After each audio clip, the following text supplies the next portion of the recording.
Sebagai calon Komnas HAM 2022-2027, kami diminta membuat sebuah makalah yang berjudul Tantangan dan Peluang Komisi Nasional Hak-Hak Asasi Manusia, Suatu Pemikiran Kritis. Hari ini saya ingin memaparkan mengenai pemikiran saya mengenai tantangan dan peluang masa depan untuk Komnas HAM pada masa 2022 sampai 2027. Tantangan dan peluang Komisi Nasional Hak-Hak Asasi Manusia atau Komnas HAM pada masa depan, secara khusus pada kepemimpinan Komnas HAM 2022-2027, perlu diposisikan secara tepat agar mereka yang duduk dalam posisi tersebut dapat bekerja lebih baik dari pengurus sebelumnya. Kita tentu paham bahwa tantangan yang dihadapi anggota Komnas HAM pada masa depan tentu saja akan jauh lebih sulit dibandingkan tantangan pada masa sebelumnya. Apabila mereka yang terpilih sebagai anggota Komnas HAM itu mampu memosisikan tantangan dan peluang yang akan dihadapi Komnas HAM secara tepat tentunya, maka Komnas HAM periode yang akan datang itu akan dapat memanfaatkan peluang sebesar-besarnya, yakni untuk perlindungan, kemajuan, penegakan, dan pemenuhan hak asasi manusia di Indonesia. Sebagai calon Komnas HAM 2022-2027, saya Dr. Binsar Antoni Huta Barat dengan nomor pendaftaran KH 00985 memberikan pemikiran kritis tentang tantangan dan peluang Komnas HAM dengan menggunakan analisis SWOT, Strength, Weakness, Opportunity, Threat, atau analisis kekuatan kelemahan untuk memanfaatkan peluang sebesar-besarnya dan secara bersamaan menekan tantangan yang akan datang. Pemikiran kritis terkait tantangan dan peluang Komnas HAM juga akan menyertakan analisis lingkungan atau konteks Indonesia yang beragam, karena sebuah alternatif solutif penyelesaian perkara HAM pada tempat tertentu tidak bisa diterapkan pada segala konteks. Itu sebabnya, misalnya ini dikelompokkan pada sebuah pemikiran kritis atau pemaparan ini yang bisa dikatakan sebagai pemikiran kritis yang membuat kondisi saat ini dengan membandingkan pada kondisi yang diharapkan. Kemudian tentunya bagaimana membawa kondisi saat ini kepada kondisi yang diharapkan, yaitu menghadirkan Komnas HAM di lembaga HAM independen yang unggul atau yang memiliki sebuah peran penting di tengah-tengah bangsa ini, karena kehadirannya memang diharapkan oleh seluruh individu di negeri ini. Pertama-tama kita melihat kekuatan. Komnas HAM di Indonesia sebenarnya memiliki kekuatan. Apa yang saya maksud dengan kekuatan di sini? Karena nilai hak asasi manusia adalah nilai-nilai yang melekat pada manusia karena dirinya manusia.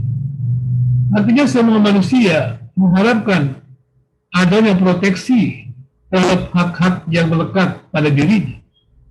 Berarti Komnas HAM itu mendapat dukungan semua manusia Indonesia.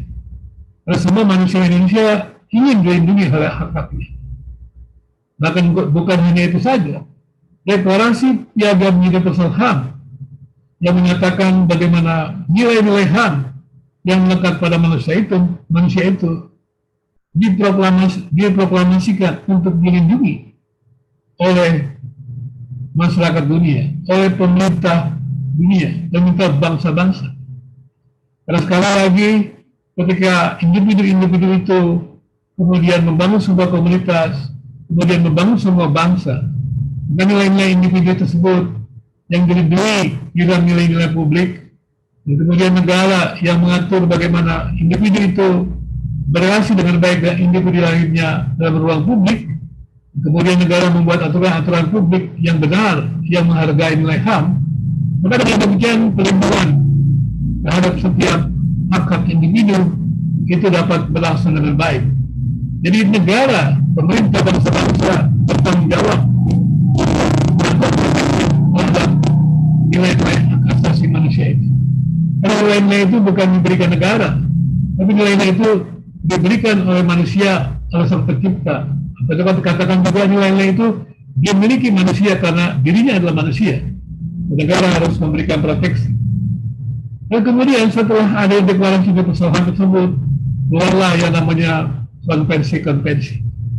Jadi artinya adalah Komnas HAM di Indonesia itu memiliki kekuatan, yaitu bukan hanya nilai itu diakui menjadi nilai yang dimiliki oleh semua manusia dan semua manusia Indonesia memerlukan proteksi untuk itu, tetapi juga masyarakat dunia sudah membuat pernyataan dan deklarasi untuk melindungi nilai-nilai manusia tersebut. Yang kemudian deklarasi itu kemudian menjadi instrumen-instrumen yang ada, baik instrumen yang mengikat dan maupun instrumen yang tidak mengikat. Jadi Komnas HAM mendapatkan banyak instrumen untuk melaksanakan tugasnya. Dengan adanya instrumen mengikat, misalkan saja dari deklarasi universal hak asasi manusia itu diturunkan konvensi-konvensi, baik konvensi mengenai hak sipil, politik, maupun hak-hak ekonomi. Dan kemudian itu juga sudah diratifikasi di Indonesia dan kemudian dituliskan dalam undang-undang. Dan juga memiliki undang-undang HAM. Gitu. Kemudian juga kita juga tahu kita mendapatkan instrumen-instrumen lain lagi, seperti juga mengenai instrumen-instrumen yang terkait dengan yang namanya konvensi genosida, ya, tentang pengadilan HAM, ya, dan kemudian juga tentang konvensi tentang penyiksaan, konvensi menghapus segala bentuk diskriminasi rasial, kemudian juga konvensi menghapus segala bentuk diskriminasi terhadap perempuan, dan konvensi hak anak. Itu semuanya ada instrumen-instrumen yang mengikat yang sebenarnya itu menjadi kekuatan bagi Komnas HAM. Jadi Komnas HAM dapat memberikan ataupun mengarahkan ataupun menegur, ya, memberikan perlindungan terhadap masyarakat untuk mereka hak-haknya dilindungi dengan berdasarkan kepada instrumen-instrumen yang mengikat. Artinya negara memang harus melaksanakan itu, karena itu merupakan sebuah instrumen yang mengikat. Bisa begitu juga ada instrumen-instrumen yang tidak mengikat, seperti misalnya masalah pedoman penerapan HAM tersebut. Pada setiap negara memang tentu saja penerapannya berbeda-beda. Mulai pedoman berperilaku bagi penegak hukum, kemudian juga mengenai deklarasi penghapusan diskriminasi terhadap perempuan, juga serta deklarasi mengenai pembela HAM. Dan itu semuanya adalah instrumen-instrumen yang sangat diperlukan oleh Komnas HAM untuk melaksanakan tugasnya. Artinya bahwa Komnas HAM di Indonesia itu memiliki kekuatan yang penting sekali. Dan itu kalau dimaksimalkan, maka dia akan bisa menekan yang namanya tantangan dan juga memanfaatkan peluang sebesar-besarnya untuk melakukan proteksi hak perlindungan terhadap hak asasi manusia. Kemudian kelemahannya, tuntutan masyarakat secara khusus terkait penyelesaian HAM berat masih merupakan pekerjaan rumah dari Komnas HAM dari masa ke masa. Salah satu persoalan yang membuat penyelesaian HAM berat adalah kurangnya kerjasama Komnas HAM dengan lembaga-lembaga pemerintah dan juga lembaga-lembaga masyarakat yang memperjuangkan HAM. Menurut saya, kurangnya kerjasama dengan lembaga-lembaga pemerintah dan lembaga masyarakat itu terlihat dalam lemahnya strategi penyelesaian HAM berat. Jadi penyelesaian HAM berat itu tidak bisa diartikan sebagai dukungan antar kelompok tertentu, tetapi adalah pernyataan bahwa setiap manusia harus dilindungi. Artinya adalah ketika kita bicara HAM yang dalam HAM berat yang melampaui waktu, itu artinya adalah setiap manusia membutuhkan keadilan. Sehingga dengan demikian pelanggaran-pelanggaran HAM berat itu tidak dilakukan lagi pada masa yang akan datang. Jadi penyelesaian HAM berat bertujuan untuk tidak terjadinya pengulangan kekerasan-kekerasan HAM berat pada masa yang akan datang. Dan kemudian penyelesaian HAM berat itu merupakan kebutuhan bersama, kebutuhan semua umat manusia, kebutuhan semua individu, bukan kebutuhan kelompok-kelompok tertentu, tetapi kebutuhan semua individu. Kita tentu saja bisa memaafkan pelanggaran-pelanggaran berat tersebut, tetapi harus ada penyelesaian. Dan kita tidak bisa melupakan. Artinya kalau tidak ada penyelesaian, maka tidak ada memaafkan di sana. Dan ini dianggap bukan pelanggaran HAM berat dan akan terulang lagi. Dan kemudian bagaimana kalau kita menyelesaikannya? Karena semua pelanggaran terhadap kemanusiaan harus diselesaikan dalam HAM berat supaya itu tidak terulang lagi. Menyelesaikan pelanggaran-pelanggaran berat itu artinya adalah kita menolak segala kekerasan kekejian terhadap sesama manusia. Kita tidak melupakan pelanggaran-pelanggaran HAM berat itu. Tapi ketika pelanggaran-pelanggaran HAM berat itu diselesaikan, kita tidak memperhitungkannya. Kita tidak melupakannya, tapi kita tidak memperhitungkannya lagi. Kenapa kita tidak memperhitungkannya lagi? Semua korban tidak memperhitungkan lagi. Tidak ada maaf memaafkan. Kenapa? Karena sudah diselesaikan, tidak ada perhitungan lagi. Nah, kalau tidak diselesaikan, itu masih menjadi perhitungan, menjadi beban.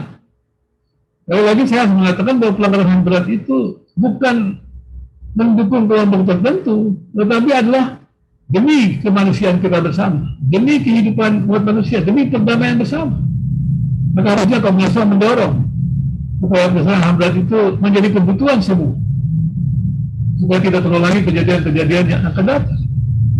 Dan kemudian bagaimana pertahanan peruang Komisi Nasional Hak Asasi Manusia? Menurut pikiran saya, pemikiran kerja saya, bahwa Komnas HAM sebenarnya dapat merespon tantangan masa depan apabila mengusahakan ataupun memaksimalkan kekuatan-kekuatan, misalnya dengan instrumen HAM tersebut.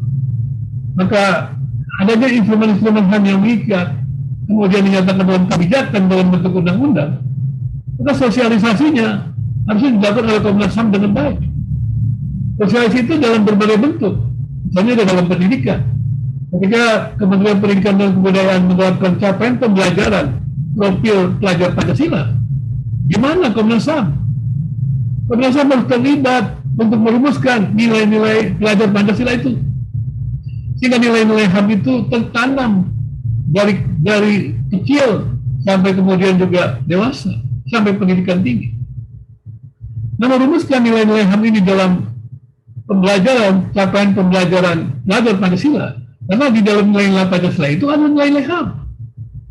Nilai-nilai HAM itu juga pengakuan tentang kebebasan beragama, Tuhan Yang Maha Esa, juga kemanusiaan yang adil dan beradab, martabat manusia yang harus dilindungi. Dan itu semuanya nilai-nilai HAM yang harusnya dirumuskan oleh Komnas HAM bekerjasama dengan Kementerian Pendidikan dan Kebudayaan supaya sosialisasinya menjadi baik dan sosial menjadi baik, maka nilai-nilai itu dapat diterapkan. Dan kalau diterapkan, maka terjadilah yang namanya masyarakat yang menghargai HAM, kota yang menghargai HAM, kota yang membangun kehidupan bersama dalam perspektif HAM. Demikian juga sekolah-sekolah yang membangun kehidupan pendidikan yang berperspektif HAM. Dan ini merupakan pekerjaan yang saya pikir harus dilakukan. Dan saya pikir ini merupakan sesuatu yang penting. Kemudian, bagaimana peluang Komnas HAM bagi kemajuan HAM di Indonesia? Dan saya katakan bahwa nilai-nilai HAM itu nilai-nilai yang melekat pada diri manusia. Bukan diberikan oleh negara, tapi dimiliki oleh manusia karena terlahir sebagai manusia. Dan negara semua melindungi. Artinya setiap individu mengharapkan perlindungan HAM tersebut. Dan kemudian juga instrumen-instrumen HAM sudah ada. Jadi perlengkapan yang baik.